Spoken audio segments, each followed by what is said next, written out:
You may have noticed since the last video that the scenery behind me has changed drastically, and obviously that's because I have finally completely moved house. I love it here. I've been really happy in this house, but it didn't take me too super long to notice that this house, like many I've stayed in, is haunted. Although haunted is kind of a strong word, I don't really like using it because, especially ever since we started making ghost movies and TV shows like Supernatural, the word haunting has this really negative connotation to it. When I say this house is haunted, I don't want you to think that anything terrible has been happening, because not at all. It's actually been nothing but pleasant experiences, really. I just mean there's ghosts here, and they seem to be here to stay. So we signed the lease back on April 1st, and we were told that beyond that date, we could do whatever we wanted with the house. So we started moving our stuff over in April, but we weren't actually staying here yet. We were still staying in our old house.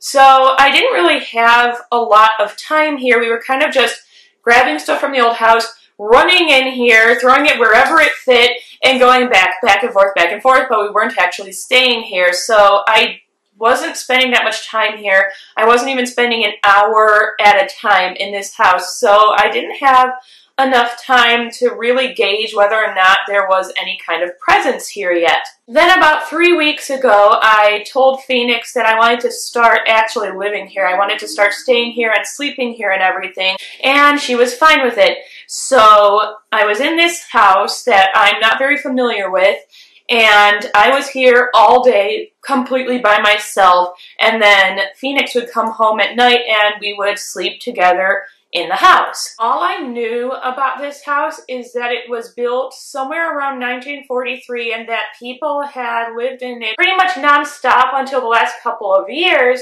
And what I was told by my new landlord is that over the last couple of years they've been just using it as kind of an Airbnb for football games.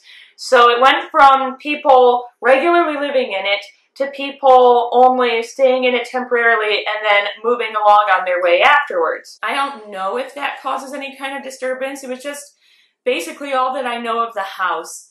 So the first week comes and goes, and I'm starting to get, little pinpricky type sensations, but nothing very clear yet. And something that you guys don't know about this house, there's a basement downstairs, and there's an upstairs floor. The upstairs floor is where all of the bedrooms are. And yes, it's not great for me to go up and down stairs. For most part, Phoenix is able to carry me. She can help me get up and down them, so it's not too much of a problem. And we have 2 recliners down here so that if there's ever a day that I can't use the stairs, I can sleep down here.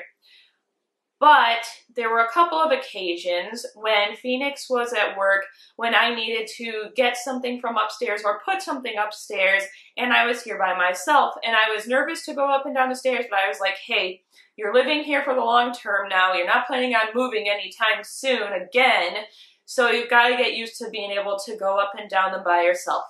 So I was very, very careful, and I was descending the staircase, so I was going back downwards, and I felt like I was about to stumble. It's not the fault of the stairs. I just have a lot of problems with balance in my body.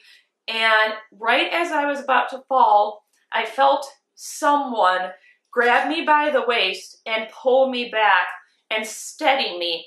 And the rest of the way down the stairs, I felt this same sensation of 2 hands on either side of my waist holding me all the way down the stairs, and when I hit the last stair, it was just gone. I turned behind me, I saw absolutely nothing.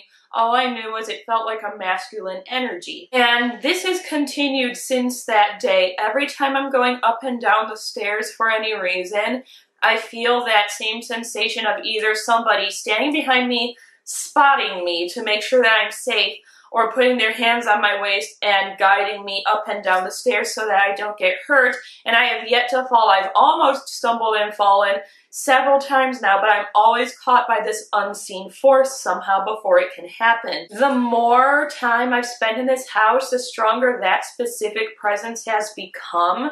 I haven't been able to fully see it yet. I haven't heard it at all. I've mostly just felt it, but the other day, I was looking towards the staircase, and I was a little bit alarmed because I just saw disembodied legs in black trousers and shoes.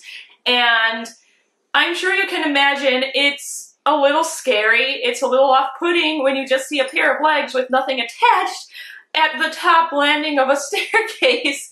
And I jumped a little bit, but then I was like, well, that must be, you know, my friend who's been helping me get up and down the stairs, but like, please don't do that again. But that's the closest I've come to anything beyond just feeling him around. And then at one point last week, I discovered a couple of other spirits. He's the strongest in the house. He's the one that I experience the most often. But then I was coming from this room. This room is in the very back of the house. You go through here, through the kitchen, and then you have the dining room and the living room that are kind of split by this bookcase. As I was coming through the kitchen, I looked towards the front door and I saw a full body apparition of a woman. I clearly saw a woman from like the 1950s. She was thin, she was like medium height, she was wearing a dress from that time period and her hair was done up like that time period, and she just looked at me and then she was just gone. She didn't feel dangerous, she didn't feel threatening in the slightest. It was just really, really strange because I hadn't really felt any feminine energy until that point in this house, and she was just standing at the door as though she had just come in from outside, and that's the only time I've seen her so far. I've invited her back if she'd like to, you know, communicate with me or something. Don't worry, I've done it safely, but I haven't seen her since, and it was just so strange because it was a very clear full body apparition. I told Phoenix if someone showed me a photograph of this lady, I'd be able to pick her out. The last apparition I've experienced here has been the weakest one in terms of I don't really experience it as strongly as the male energy on the staircase. It does show up often, but I guess it'll make more sense when I explain it. It's someone in the garden. It's never come into the house, not once, even when the doors are open. It doesn't come in the house, it stays in the garden. And it just kind of runs in a circle around the house pretty much. It goes out into the garden as though it's someone tending to it, and then it's just gone. And I see this one almost every single day out the front window as though it is like a hired gardener, and then it's just gone, and that's all it ever does. And it's just been really strange because, I mean, I guess if he wants to keep tending to his garden, that's fine, you know, or she. I haven't gotten a clear enough image of it to determine if it was a male or female in life, but that one's been interesting. That one I see most often, but it doesn't really do anything. That's why I consider it the weakest of them. But yeah, it's been interesting. So there's 3 spirits that I know of so far in this house.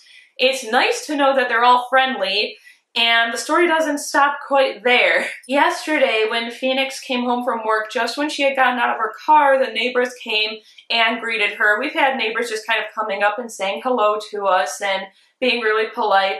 And she was out there talking with this lady for a while, and I saw them out the window, but I couldn't make out anything that they were saying.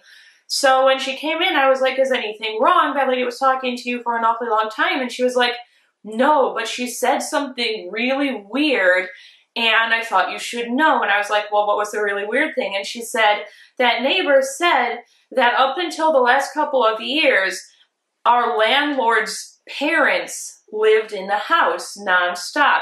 She was like, they lived there until they were really, really old, and they're pretty much the only people who have ever lived here, and that there used to be a garden outside that front window that they used to take care of, and they were really prideful of this garden, and that they were both really, really nice people, and that when they died, our landlord didn't want to just give up the house. He wanted to know that it was being taken care of, and that's why he decided to lease it out to people.